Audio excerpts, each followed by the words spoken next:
Palmeiras dos Índios e logo sentiu atração pelo rádio. Era uma época áurea do rádio em todo o Brasil. Daí o passo para as redações de jornais foi tranquilo, rápido inclusive. E mais tarde o jornalismo e a atividade sindical se fundiram. Nosso convidado hoje é José Adelmo dos Santos, que tem muita história para nos contar. Adelmo, vamos começar de Palmeiras dos Índios? Que rádio que você ouvia em Palmeiras dos Índios? O que você fazia em Palmeiras dos Índios lá no início da vida? A minha mãe era muito católica e queria que eu seguisse o seminário, fosse padre, né? E eu, para sentir a vontade, satisfazer a vontade dela, eu fui para o Colégio Pio XII, né? E no intervalo da aula tinha jogava chimbra, que hoje chama bola de gude. Eu ganhando o jogo e tal, cheguei na sala com os bolsos cheios de chimbra. Aí o padre Clóvis disse assim: destaque uma folha de papel do seu caderno, coloca na cadeira e diga: eu quero ser o quê? Eu olhei assim para um lado, tinha um companheiro no lado esquerdo, que era o Abel, disse: eu vou botar padre, eu botei padre. De todo o colégio, só 22 quiseram seu caminho, seguir o caminho de padre. Aí, depois, eu vim para sair de lá, minha mãe faleceu, eu fiquei em Palmeiras dos Índios. Lá em Palmeiras dos Índios eu gostava muito de futebol, né? Torcedor do Flamengo. Eu via muito a rádio Marique Veiga, né?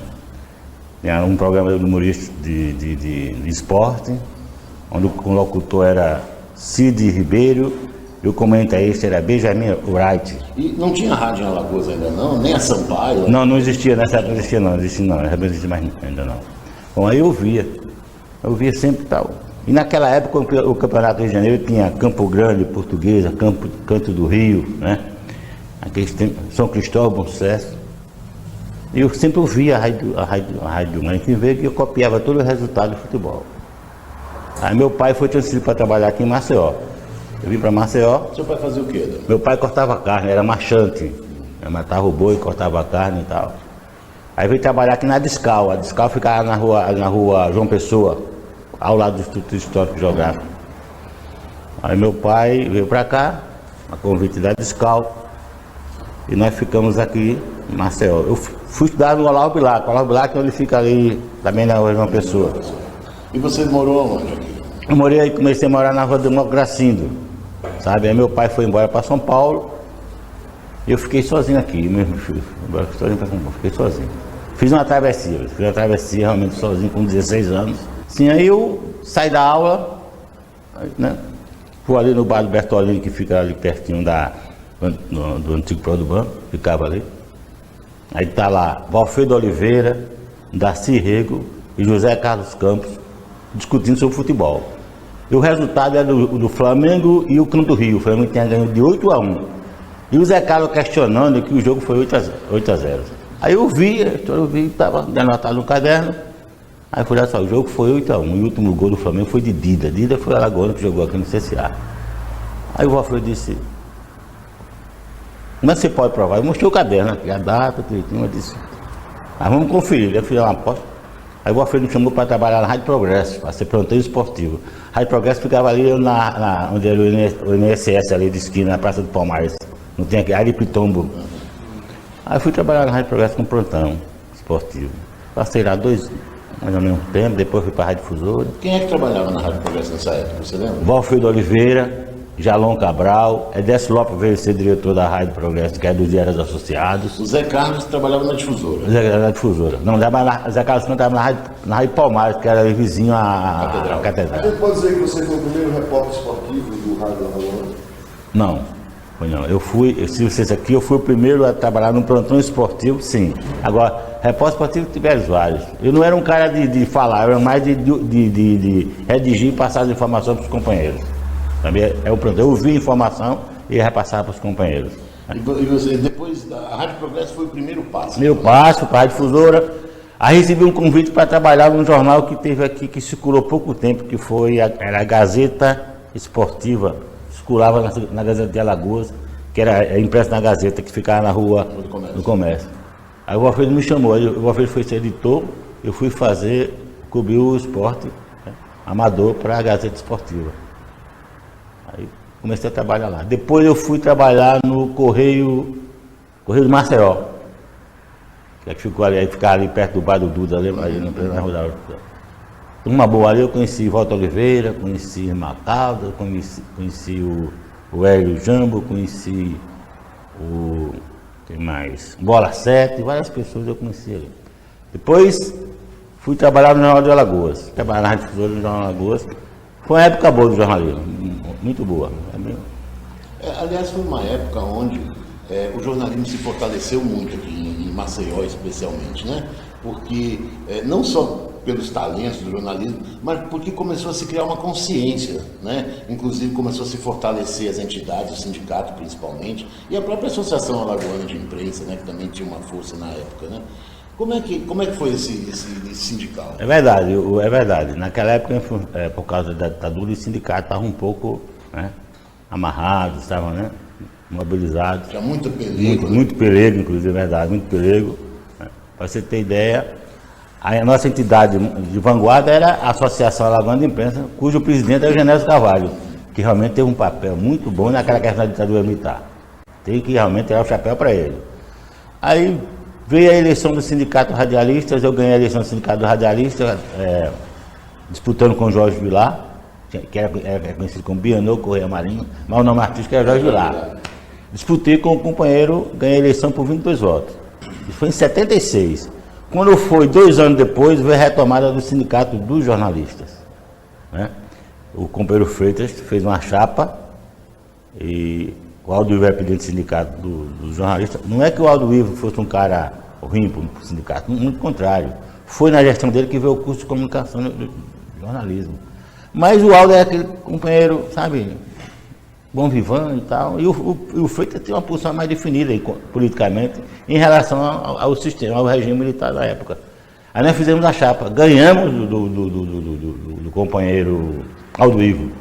Mas também, Adelmo, nessa época estava começando a se sentir um ar de democracia no país. E os sindicatos se fortaleceram muito, a partir, inclusive, do próprio Sindicato Metalúrgico de São Paulo. Né? Eu acho que influenciou todo o movimento. Né? Mas, vamos em frente. Foi ali. Então ganhamos o sindicato do jornalista, fui presidente do sindicato de radialista, fiz parte do sindicato de jornalistas. Quando foi no dia 21 de setembro de 78, né? O presidente Freitas era do jornalista, eu era do sindicato do radialista. Eu reuni o pessoal do sindicato e disse: cara, ele precisa aumentar o sindicato aqui em Alagoas, que está muito parado. Tive a greve no ABC Paulista, aquela efervescência, aquela. Aí disse: o que é que você pretende fazer? Eu disse: olha, vamos fazer uma reunião, vamos fazer uma atividade aqui no dia 21 de setembro, dia do radialista. O que é que você pretende fazer? Eu disse: vamos trazer o Lula para fazer um debate. Companheiros e. Foi um negócio. Eu nunca fui tão perseguido na minha vida como fui naquela época. Quando a diretoria aprovou a vinda do Lula, eu fui umas 10 vezes na Polícia Federal. A Federal ficava ali em frente à Igreja São Gonçalo, ali perto da Gazeta. Para você ter ideia, até o finado padre Fernando de Ório fez um movimento para me tirar do sindicato, porque eu estava contra o sistema. O padre Fernando de Ório, que Deus tem um bom lugar. Né? Lula já era presidente. Lula já era presidente do sindicato do metalúrgico. Né? Aí eu sozinho estava na minha categoria, todo mundo. Aí chamei o Freitas Neto: Freitas, você chega perto de mim, senão daqui a pouco eu vou ceder a essa pressão. Eu estou sozinho. Né? O sindicato é outro sindicato contra a gente. Aí o Freitas, sentei com o Freitas Neto. Aí nós bancamos a vinda do Lula. Né? Vindo do Lula. 2 dias, não consegui local para fazer a palestra do Lula. Todo mundo impedia que. Negava o local.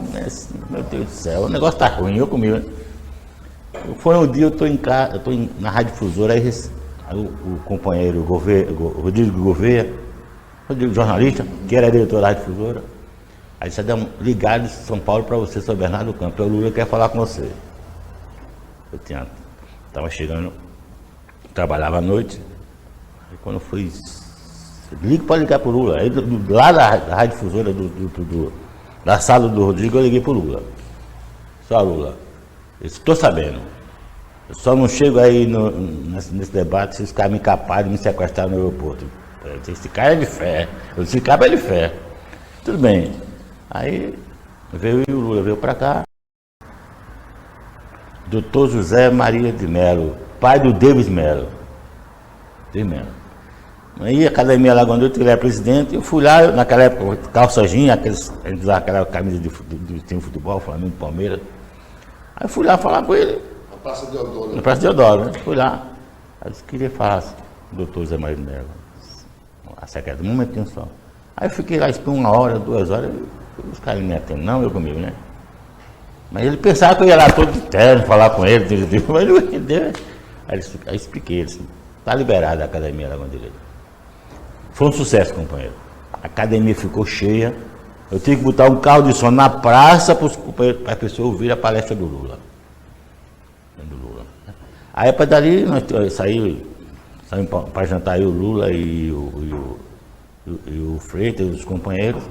E a partir dali começamos a ter essa amizade, consolidar uma amizade que eu jamais imaginaria que um dia ele chegasse a ser presidente da República. Aconteceu. Aí o sindicato aqui, meu amigo, depois daí aí foi a greve, aí faleceu. Aí deslanchou de vez. Aliás, um dos pontos altos foi no ano seguinte, com a primeira greve dos jornalistas. Exatamente. Aqui nós fizemos uma greve vitoriosa aqui. Vitoriosa. Foi a greve do piso salarial? Não. Nessa greve, foi pelo menos salarial. A greve do piso foi aquela que nós fizemos no Alagoas. Tivemos que jogar até material. Exemplar ali no Riacho do Sabarino. E que fizeram uma redação. Tirada foi.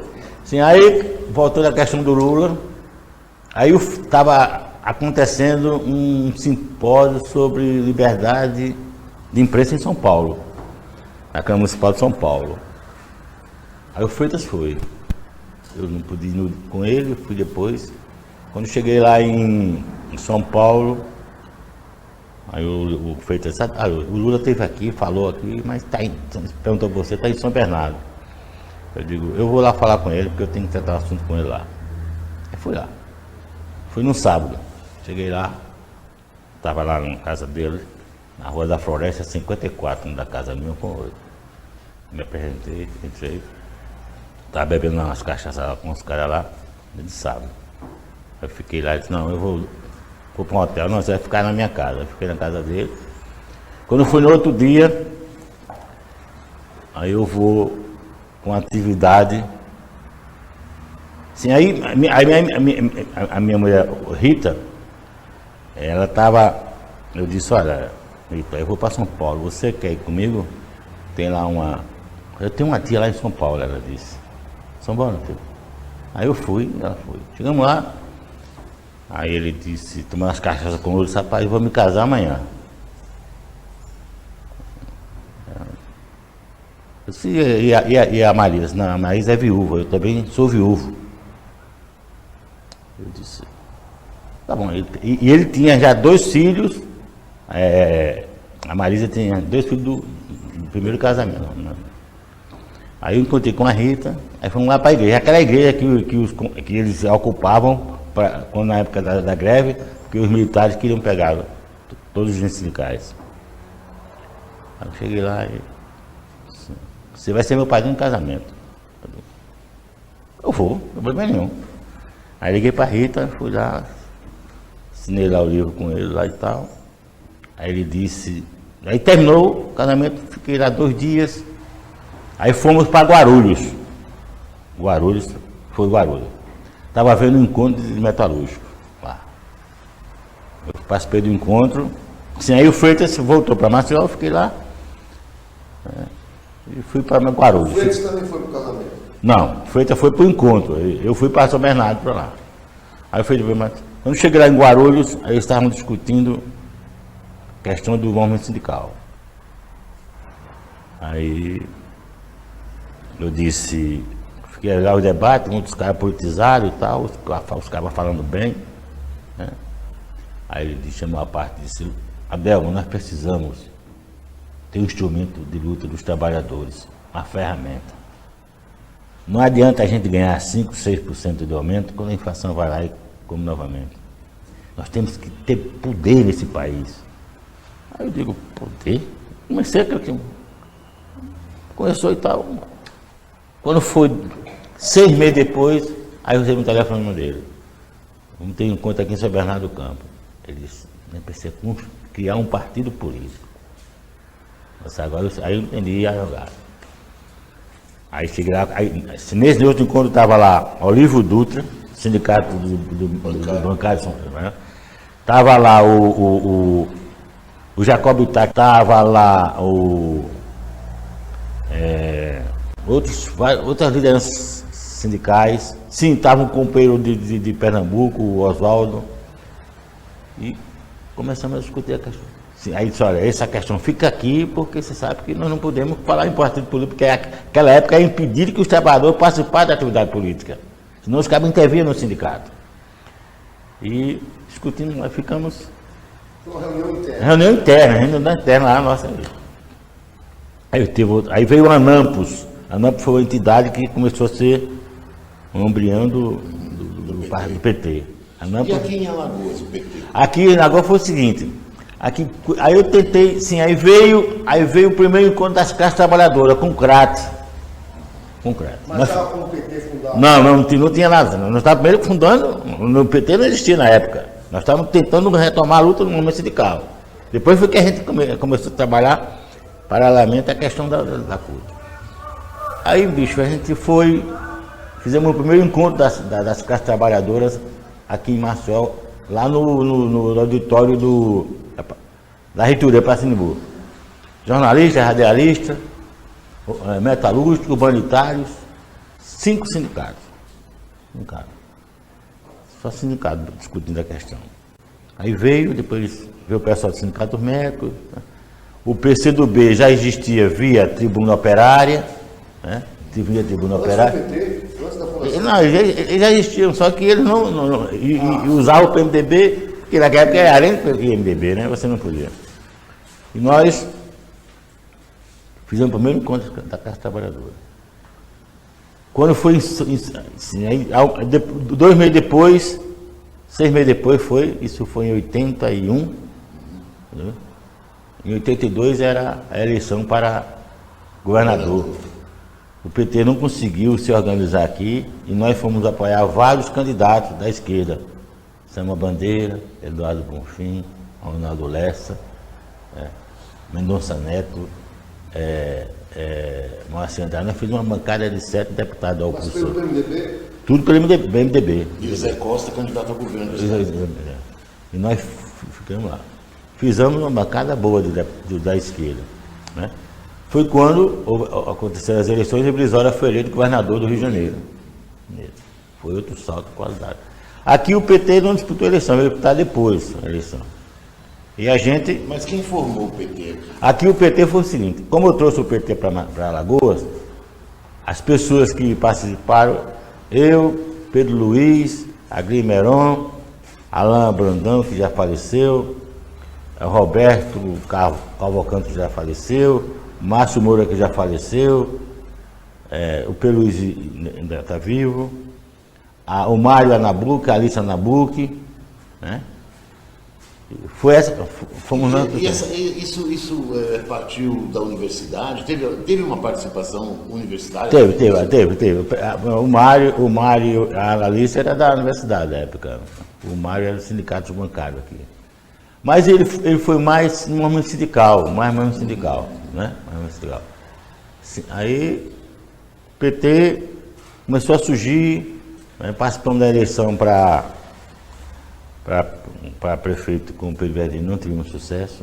Mas o fato mais marcante dessa história todinha, como foi o seguinte: a greve no ABC Paulista, o senador Teotônio Vilela, o pai, era senador da República. E foi um cara fundamental naquela greve, de saber que os caras queriam ferrar o Lula, né? Aquele embate dos metalúrgicos com os militares lá em São Bernardo do Campo. Ele não ficou para atividade, ele veio para Alagoas, fazer uma atividade na Praça do Martírio. Eu vinha participando da organização do 1º de maio, e os caras queriam vetar o senador Teotônio Vilela para falar no 1º de maio.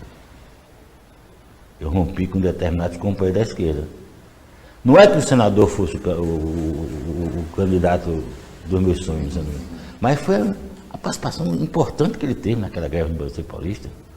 O senador chegou, inclusive, a entrar escondido para falar com o Lula lá no DOPS São Paulo e você vetar, né?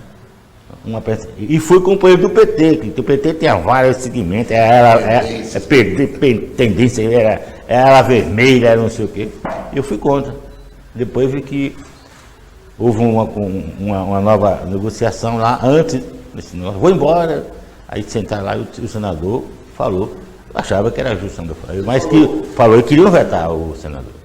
Agora, mesmo com toda essa atividade política e sindical, você não parou de trabalhar na imprensa? Não.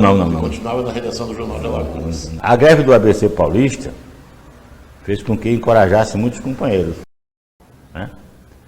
E eu acho que nós, todos que estão aqui, nós fomos responsáveis pelo maior embate que aconteceu no movimento sindical aqui na categoria jornalista. Vocês sabem disso, né?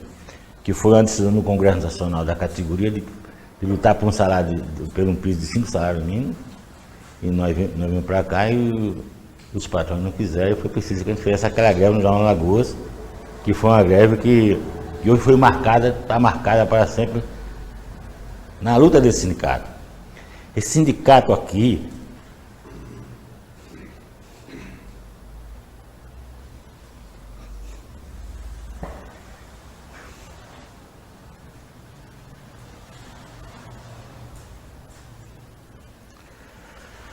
foi importante num avanço da esquerda, e aqueles que tombaram foram peças importantes. Agora, isso tudo, Adelmo, toda essa disposição que o sindicato teve, fez também com que a categoria dos jornalistas e dos radialistas, eu incluiria também, fosse considerada talvez uma das mais avançadas do país. A gente conseguiu aqui em Alagoas criar uma consciência sindical, né, onde os jornalistas, principalmente, deram um exemplo, e até hoje o jornalista alagoano é respeitado no país. Foi muito graças a esse posicionamento, não é verdade? E é verdade, nós conseguimos, para você ver, um estado pequeno como Alagoas, chegar a ocupar a Secretaria Nacional da Federação dos Jornalistas. E o Freitas chegou a ser candidato. O Freitas foi o secretário-geral da FENAGE, né? Talvez o cargo mais importante até do que o presidente. Só que como eu ia presidencialista, né, aparecia mais o presidente, que foi o companheiro Washington Tadeu de Mello, que foi o presidente de Minas Gerais. Um fato interessante é que fomos antigamente a eleição era feita por os delegados que elegiam o presidente da FENAGE. E os delegados foram eu e o Freitas Neto. E naquela época o sindicato, a FENAGE era muito ligado ao partidão. E o voto, os dois votos, o voto de Alagoas, principalmente o meu, era decisivo na eleição. Aí eu estou no apartamento e recebo a visita ao seu Porto Carreiro, da Conticop, juntamente com o Leocádio. O Leocádio é um jornalista de Rio de Janeiro. A gente queria aqui saber se você votava na nossa chapa. Eu disse, companheiro, eu tenho um compromisso com a chapa do Washington Tadeu de Mello. É a sua chapa? Eu disse, não é a minha chapa não, eu não vou votar. Não voto. Não quer que você quer? Não voto, vou votar na chapa. O compromisso era esse. Eu vim aqui de sair de Alagoas com uma tarefa de votar na chapa da oposição. Né? E ganhamos a eleição por 2 votos de diferença. Foi a partir daí que veio a retomada Aí, a partir dessa luta da FENAGE, foi que começaram a deflagrar a greve na categoria do jornalista. E depois o companheiro Denis foi também para a diretoria da FENAGE. E a FENAGE tem muito a ver, o Sindicato de Jornalistas de Alagoas tem muito a ver com a retomada da FENAGE. Agora, Adelmo, a questão, por exemplo, que sempre foi uma discussão, em todas as campanhas de sindicatos sempre tinha isso, se falava muito, a influência partidária no sindicato. Porque sempre existiu uma briga, assim como existia na universidade, né, nos diretórios estudantis, nos sindicatos também sempre tinha. Era o PT comandando uma ala, o PCdoB, que era muito forte também na atividade. Isso, você acha que isso contribuiu também ou atrapalhou? Não. Muito pelo contrário. Muito pelo contrário. Isso ajudou muito no avanço do movimento sindical. Eu fui presidente do sindicato de jornalistas, nunca cheguei para um companheiro para dizer, você companheiro, eu queria que você entrasse no partido. Não. Mas a minha luta, a minha disposição de ir à luta, os companheiros percebiam e sempre acompanhavam a gente. Não acho que a política tenha contribuído, dificuldade, não, muito pelo contrário. Agora, um fato interessante foi o seguinte: quando o PT começou a surgir, eu fui até membro da executiva estadual. Aí eu chamei o companheiro Freitas Neto e disse, rapaz, vamos criar aqui o PT?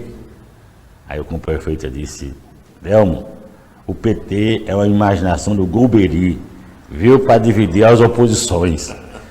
Mas Freitas... Logo do Golbery. Mas logo do Golbery? Não, o negócio é uma imaginação do Golbery para dividir as oposições. Aí, o problema é que logo tempo depois é que eu vim saber que o Freitas fazia parte do partidão. Quer dizer, não queria que a gente criasse o Partido dos Trabalhadores. Mas o Freitas eu tive uma amizade, uma convivência muito boa, um companheiro solidário, sabe? Um companheiro sempre que estava... Mas a corrente do PT terminou sendo defendida aí e a maioria quando foi filiada à CUT, quando chegou à CUT, não? Foi. A CUT também ela surgiu por impulsão dos trabalhadores, porque naquela época tinha a CGT e tem a CUT, né? E os companheiros não aceitavam, achavam que a CGT era que devia conduzir o movimento sindical. E a gente fez um primeiro encontro das classes trabalhadoras em São Paulo, Praia Grande, num edifício inacabado dos sindicatos comerciais de São Paulo. E a gente, isso em 81, e a gente decidiu que em 82 faria o congresso para fazer a CUT. Só que tinha muitos caras que não queriam, né, bicho? Tinha o Joaquim Andrade dos Santos, Sindicato Metalista de São Paulo, que era ligado lá ao Partidão, né? Que não queria de jeito nenhum que a gente criasse a CUT, porque eles tinham a CGT. E a gente ousou, a gente começou a organizar o sindicato. Eu fui aqui pelo Sindicato de Jornalistas e Radialistas, né? E criamos a CUT no extinto estúdio Vera Cruz, no Mazzaropi, fazia suas filmagens. Você é um dos fundadores da CUT? Sou fundador da CUT e do PT. Você vai lá em São Paulo e procura ver nos arquivos da CUT. Está lá, Comissão Provisória, ProCUT, Adelmo dos Santos, jornalista e radialista. Está lá escrito. Está lá marcado lá. Agora, Adelmo, a questão sindical aqui em Alagoas, principalmente nos movimentos reivindicatórios, tinha uma presença forte em alguns veículos e em outros não tanto. Tinha veículos onde a classe patronal era mais pesada, era o caso da Gazeta de Alagoas, o Pedro Collor, né? E havia um caso, por exemplo, do Jornal de Alagoas, onde a redação era quase toda vinculada ao sindicato, às forças políticas. Como era esse relacionamento com os veículos de comunicação? Olha, o nosso pior patrão que eu conheci foi o Pedro Collor de Mello.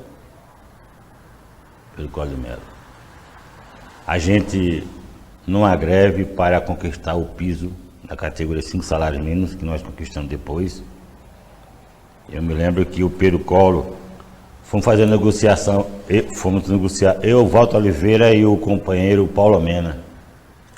A Gazeta ainda fica lá no Farol, ali no Farol. Aí o Pedro Collor, depois de várias 6 horas de negociação, aí disse assim, só para contar essa historinha, aí disse, rapaz, vamos suspender já é 10 horas da noite, vamos suspender essa reunião, vamos para casa e a gente acorda 4 horas, toma uma ducha fria e vem discutir a coisa salário. Vem cá, eu não sou vigilante não, Pedro Collor, eu sou jornalista, eu venho discutir as claras. Então o Pedro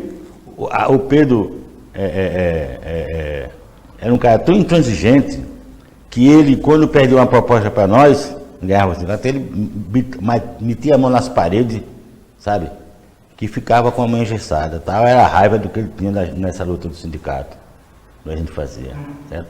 O Pedro chegou ao ponto de colocar, eu como presidente do sindicato de jornalista, a dizer aos seguranças da Gazeta que eu não entrasse. O Pedro era um cara tão intransigente que ele, quando perdeu uma proposta para nós, ganhava o sindicato, ele metia a mão nas paredes, sabe? Que ficava com a mão engessada, tal. Era a raiva do que ele tinha nessa luta do sindicato, que a gente fazia, certo? O Pedro chegou ao ponto de colocar, eu como presidente do sindicato de jornalista, a dizer aos seguranças da Gazeta que eu não entrasse. Como ninguém me conhecia, ele pegava a foto da gente e pegava o segurança da Gazeta. Já o Fernando Collor era um pouco flexível, porque era governador de Alagoas e era pré-candidato a presidente da República. Sabe? Até o Lula falou com o Collor para ver se o Pedro abria as negociações, e o Pedro não conseguiu, né? Depois, a redação de Alagoas era maior e era mais politizada, por incrível que pareça. Era mais politizada, né? A gente, quando sentava para discutir a questão, tudo ali saía. E muitas conquistas que nós tivemos aqui no movimento sindical foi graças à luta dos companheiros jornalistas do Jornal Alagoas. Não foi. E outro setor importante da categoria que funcionou e que teve um papel fundamental para a gente conquistar esse piso na Gazeta foi a redação da TV Gazeta. E aqui eu quero destacar o papel de uma pessoa magrinha, que que a gente discutia, ela encampava a nossa proposta, ela ia, parava a redação da TV Gazeta, e acompanha a Gorete, que hoje é jornalista lá da Gazeta. Nunca vi uma companhia tão firme igual aquela. E teve o Regis também, que fazia menção. Até um pouquinho a Gazeta, sempre quem comandava essa história de negociar com os trabalhadores do jornalismo. Por quê? Porque era TV, rádio, televisão e os gráficos. Então, a proposta que a Gazeta fazia, as outras acompanhavam. Ela era o carro-chefe. Era o carro-chefe. Até hoje é isso, né?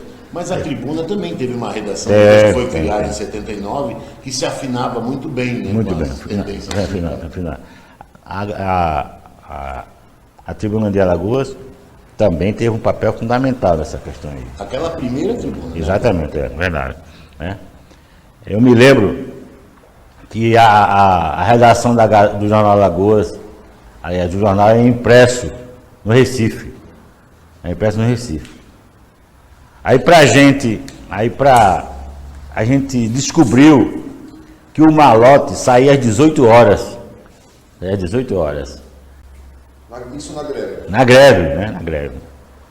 Mas olha, o cara chega às 18 horas lá na estação rodoviária e pesando para lá. Quem sabe assim? Deram a informação. Aí fui eu, Adailson, Jaime e Ricardo Jesus. Ricardo Jesus. Aí chegamos lá e subimos. Foi lá o companheiro Adailson, estava lá, o malote, o menino fazendo lanche, e o malote bem assim lá no balcão. Sei agora não. Rapaz, quando a gente partiu para tomar o malote, aí as cadeiras quebrou tudo que tinha lá em cima das cadeiras, aí chegou a polícia, aí eu ficou embaixo, eu joguei o malote, aí pegou o carro com Jaime Feitosa, aí prenderam a Adelson lá na frente, aí vai todo mundo para a delegacia aqui perto da Secretaria da Agricultura, aí nós presos, aí o Jaime conhecia o delegado plantão, aí mesmo nós passamos lá 2 horas presos, para que a gente... Mas o malote não foi. O malote não foi. Aí outra vez, a gente teve a informação que o jornal vinha pelo Maragogi, aí nós prendemos, era uma D20, nós conseguimos parar a D20 e jogamos todos os jornais no Rio, no Salgadinho. Mas era assim que tá. Mas não tem outra alternativa, companheiro. Quanto a essa greve, apesar de você interceptar jornal, de tentar roubar malote, os companheiros de Recife continuaram fechando o jornal. Esse episódio é interessante. É interessante. Aí, quando fosse.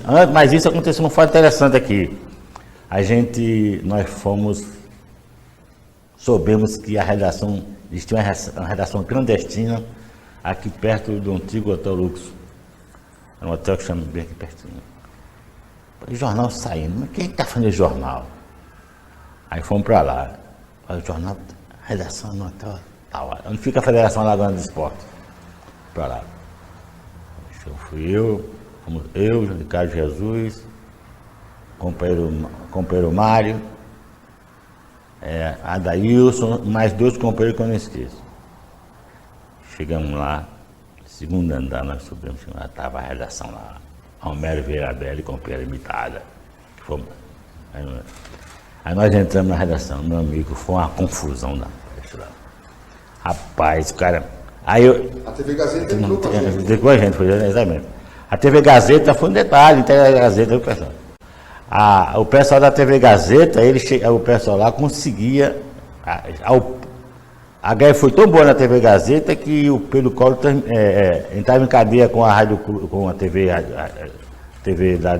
do Recife, o Jornal do Comércio, para transmitir o jornalismo de Pernambuco. Depois eles trouxeram para cá, a peso de ouro, a companheira Beatriz Castro, de Recife. Aí nós estávamos ali na entrada da Gazeta de Alagoas, aí chega a Beatriz. Aí, companheira, tudo bem? Senão o Pedro Collor quer falar comigo. Por quê? Não, porque vocês aqui estão depredando o patrimônio da empresa. Não, aí só, olha, ninguém está conseguindo entrar. Olha a polícia aí. Aí nós começamos a convencer a companheira que ela não fosse trabalhar, não entrasse para trabalhar. E a companheira voltou da porta, Bartolomeu. Voltou da porta. Foi a maior vitória que a gente teve ali. Voltou da porta, foi lá e tal. Né? Mas outra redação clandestina na casa do companheiro Claudemir Araújo. Eu vou dar um nome aos bois, não tem problema nenhum. Era Murilo Lopes. Greve na Gazeta de Alagoas. Chegamos lá e estava outra redação lá, clandestina. Entramos lá, foi uma confusão.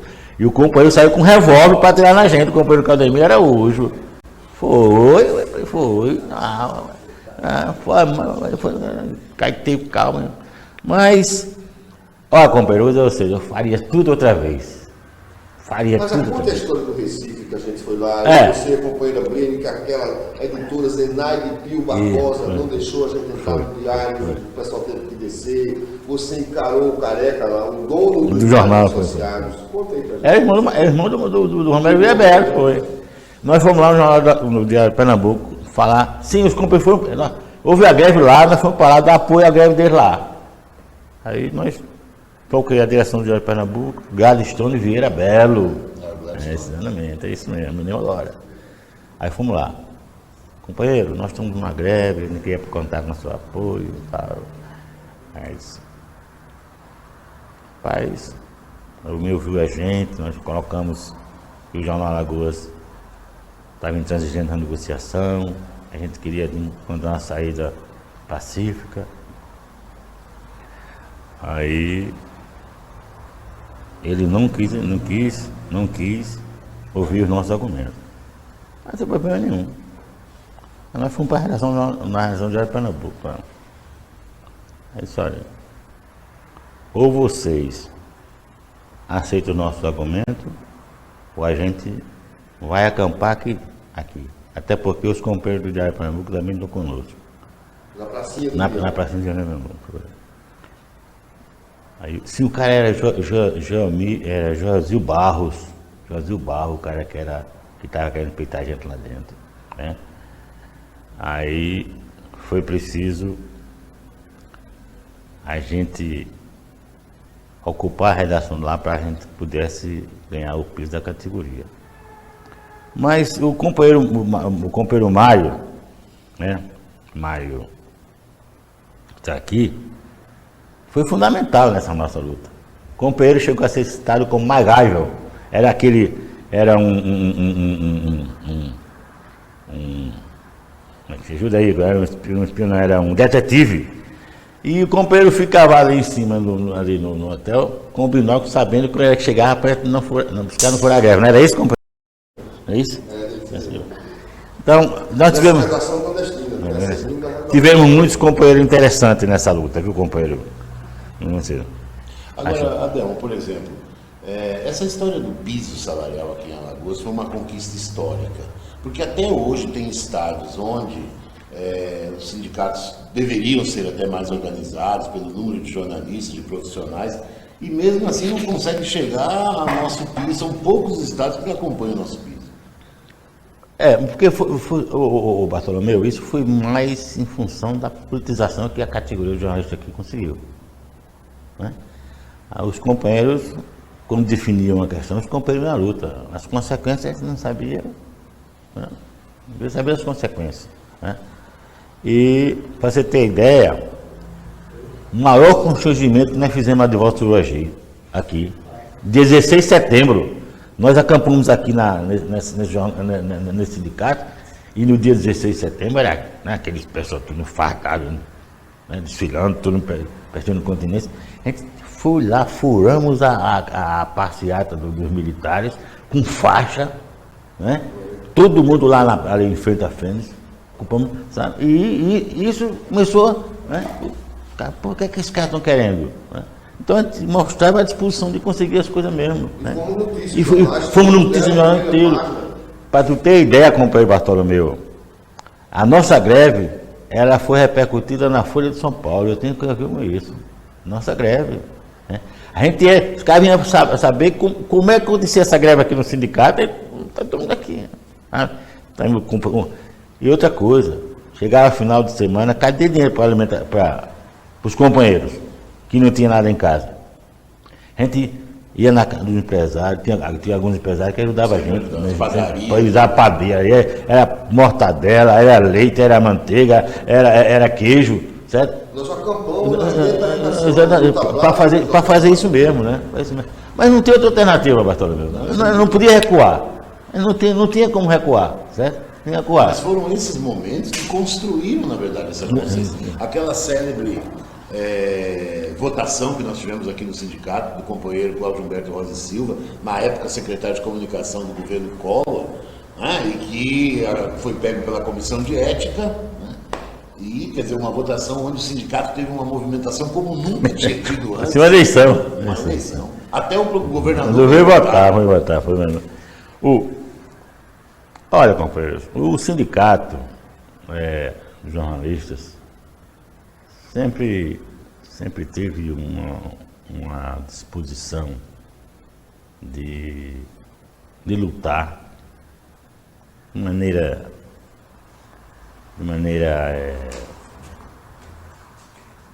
usando todas as suas forças para conseguir atingir o nosso objetivo.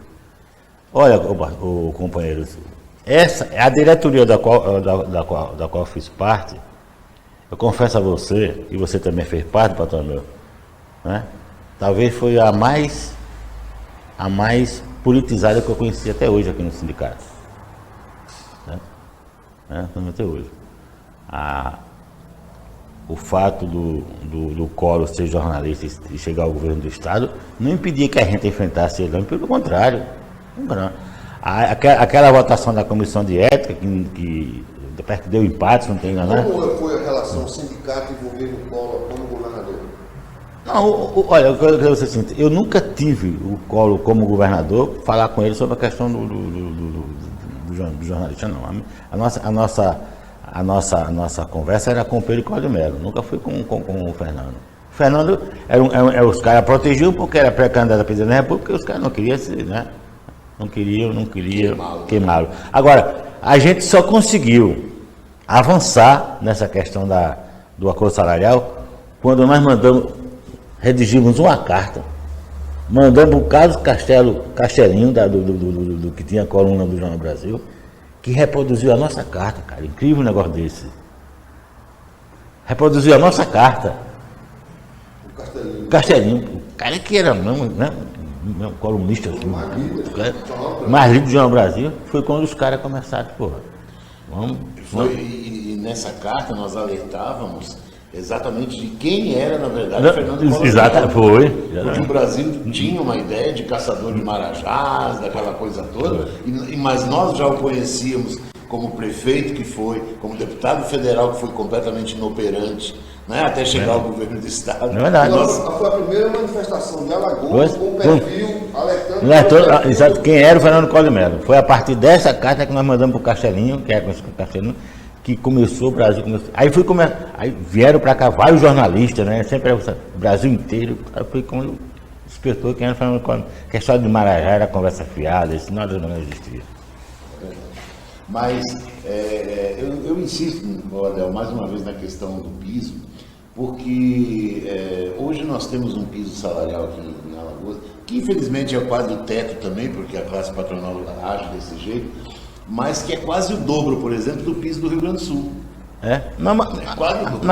É 3 vezes a companhia a Valdir está para dizer aí. É 3 vezes o salário do jornalista de Sergipe. 3 vezes, né? Da Bahia parece 4 vezes, né? Não é verdade? E isso é fruto de uma conquista de 30 anos atrás. Uma conquista do e isso, olha, pessoal, eu acho que, na minha opinião, assim, não existe aqui presidente A, B ou C, eu acho que foi um conjunto de lutas que permitiu que a gente chegasse e nós chegamos, né? Coloca até o companheiro Aldo nessa luta. O companheiro Aldo foi um companheiro, né? Apesar de na época militar, mas sempre nunca deixou de fazer acordos salariais, coisa que outros sindicatos não faziam, certo? Aí veio a questão do sindicato, veio o Aldo, veio o Freitas, veio o companheiro Denis Agra, eu cheguei, está com o companheiro Valdice aí, então foi um somatório de lutas que permitiu que ele chegasse. E o nosso sindicato é respeitado, viu, cara? Esse sindicato é respeitado quando eu chego. Sindicato Jornalistas de Alagoas. Referência da luta de muitas categorias. O sindicato jornalista foi referência para que outros sindicatos aqui fossem à luta, fazer greve e reivindicar os seus direitos. Sabe? Como também foi referência para a gente organizar os trabalhadores na CUT, no partido político, sabe? Eu não concordo que o PT quer fazer do sindicato correio de transmissão. Isso é conversa fiada. Eu defendo, inclusive, que o sindicato devia apoiar os candidatos da esquerda. Os empresários não apoiam os candidatos deles? Não apoiam? Por que não pode apoiar? Eu defendo isso, sabe? Mas isso é uma história que vai demandar tempo para isso sintetizar, né? Vai chegar nos Estados Unidos um sindicato financeiro diferente. Mas, Adão, só para a gente finalizar, mesmo com toda essa atividade sindical que foi muito presente, né, no tempo, como é que você vê, por exemplo, a evolução da comunicação? A gente também, eu digo sempre que nós somos privilegiados, né, porque a gente veio da redação da máquina de escrever, das antigas Hamilton, né, com aquela barulheira, fumaça de cigarro, aquela confusão, todo mundo falando ao mesmo tempo, para um ambiente de computador, de mídias sociais, onde as pessoas, as redações funcionam de outro jeito, um silêncio absoluto. Né? Como é que você vê um jornalista como você, que vivenciou, como nós até aqui, vivenciamos essas duas fases da comunicação no mundo até? Olha, bebê, eu acho que o avanço da tecnologia permitiu que muitos companheiros perdessem seus empregos, não sei mais. Naquela época a gente existiam os gráficos, existia os jornalistas, a gente trabalhava em conjunto e você podia até, né, avançar na conscientização. Hoje não, hoje o cara pega uma notícia da Folha de São Paulo, coloca no jornal. O jornalista hoje, ele não vive sem internet, né? Entendeu? Mas eu acho bastante. Sim, eu tenho sempre discutido no sindicato o seguinte, lá na CUT mesmo, eu estava conversando com o pessoal na passada, companheiro. Nós temos que ter um sindicato cidadão. Não adianta mais você lutar por salário, por aumento salarial, que como a economia do Brasil está estabilizada, a inflação é 5 ou 6%, o cara repõe imediatamente. O que você tem que conseguir é o quê? Assistência médica, creche para os seus filhos, Melhores condições melhores de trabalho. melhores condições de trabalho. Tem que ser um sindicato cidadão. E outra coisa mais. Hoje a gente precisa ter, o jornalista, o companheiro Bartolomeu, mas naquela época era muito melhor do que hoje, companheiro. Muito melhor que hoje. Havia mais uma integração do jornalista. Existia, eu percebo isso, eu não sei se eu percebo isso, existia isso, sabe? O jornalista na época tinha, eu não chamo de romântico, mas ele tinha que ir atrás da notícia de verdade. Ele não tinha as facilidades, digamos assim, que existem. Hoje você tem o celular, você tem o computador com todas as informações que você necessita a qualquer momento. Na época passada, você saía com uma pauta na rua, com extrema dificuldade para localizar as pessoas, você não tinha telefone. Não, e outra coisa, antigamente você tinha aquelas grandes reportagens nos jornais, né? Eu me lembro que o Tobias Granja, que era aqui no Jornal Lagoa, trabalhou na Gazeta, ele existia aqui um pistoleiro famoso chamado Zé Crispim. Todo domingo o Tobias colocava uma página inteira. A polícia não sabia onde o cara estava, mas o Tobias sabia. O Cabo Henrique, que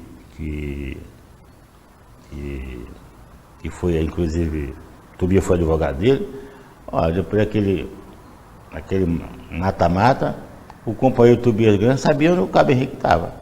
O pessoal na Lagoa sabia, mas ninguém dizia. A polícia nunca procurou. E toda semana saiu uma página inteira do Cabo Henrique. Né? Quer dizer, esse furo de reportagem, cara, isso era fundamental. Pô, deu um furo na Gazeta, deu um furo. Hoje quase a gente não tem. Não tem mais isso, né? Você fazia uma matéria, né? Você mesmo fazia matéria. Que matéria boa, eita! Né?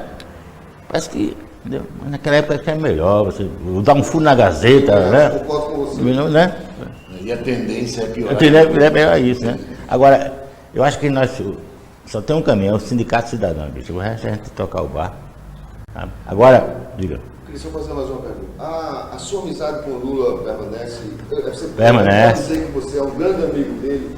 Como é que é essa história? Ele voltou a ser padrinho seu também aqui do seu casamento. Conta um pouquinho de sua história com o Lula pra gente. Não, o Lula foi o seguinte, ele esteve aqui em 78, né? Primeira vez que ele chegou em Alagoas, nós fomos no aeroporto para Lula. Somente 2 sindicalistas foram no aeroporto lá. Eu fui Neto e Pedro Reis. E parece que foi a Adailson que foi motorista, foi o Penedo, se não estou enganado. Foi? Foi ele que foi motorista. 4 pessoas foram no aeroporto. Naquela época. Certo? Acaba com medo, né, da ditadura militar. Exatamente. 4 companheiros. E o Lula foi um cara que eu acho que muitos agentes sindicais se inspiraram no companheiro Lula, certo? Eu acho que o Lula foi fundamental. Você imaginava que ele ia ser presidente? Nunca imaginava. Ninguém nunca imaginava isso. Né? Nunca imaginava. Agora, ele sempre falava em construir um partido político. Ele achava que era através do partido político que ele chegava lá. E ele estava certo. Né? E estava certo, né? E achava que o movimento sindical ia ser fundamental na construção do partido político. Ele, como presidente, já foi diferente com você? Não, muito pelo contrário. Toda vez que ele foi deputado federal, toda vez que eu ia ao Brasil, eu tenho que levar uma garrafa de cachaça azuladinha, que tem em Cururipe, certo? Ele gostava da azuladinha? Gosta, né? Aí, azuladinha. E levava até agosto, sabe o quê? Era siri, ou senão cajarana. Aí eu levava um pacote como se fosse uma bolsa, né? Chegava lá, ele abria lá e estava. Esse é o cara, ele é um cara assim, sabe? Sentava com a gente, nunca foi Ele via você e falava, opa, tudo bem, como é que vai? Ele nunca foi um cara.